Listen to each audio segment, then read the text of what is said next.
I have had the opportunity to observe you along with Dr. Piper and J.Mahaney, and yesterday with R.C. Sproul. Yeah. And it's very nice to see you interacting with these men and willing to learn from them. And it's nice to see how they want to interact with and get along with you and encourage you and help you and sometimes rebuke you. Yeah. And it's very neat to see how that happens. Would you please tell us a little bit of how important is that for you as a younger pastor, younger than them, to be with these kind of people and to learn from them? Yeah, there are a number of older pastors who have just loved me very well. Mm-hmm.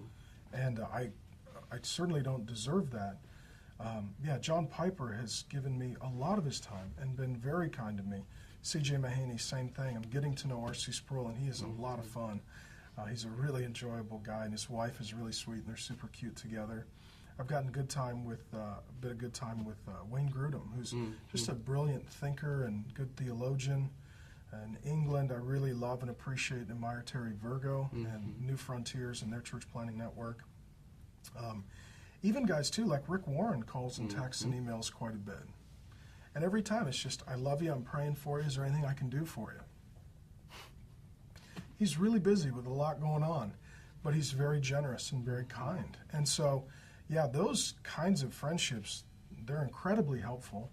And what I appreciate about those men is as they see sin in my life or mistakes I'm making, rather than just criticizing me, they call me personally as a friend to try and help me. And so I really appreciate that, and I've learned a lot through their example. And what I feel like part of my role is that a lot of younger pastors and young men and young church planners and leaders, they like what God's doing at Mars Hill, and they like what God's doing in Acts 29, the resurgence, and so they kind of follow us a bit. But then if I can bring in some older, godly, faithful Bible teachers who have been faithful to their wife, who are faithful to their church, and I can introduce some younger leaders to some really solid older pastors and Christian leaders and theologians, then I feel like that's part of my ministry.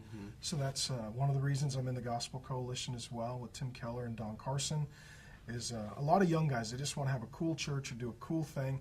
I also want to be biblical and faithful and love your wife and raise your kids. And so to try and bring together some of these younger men and these older men is really an honor.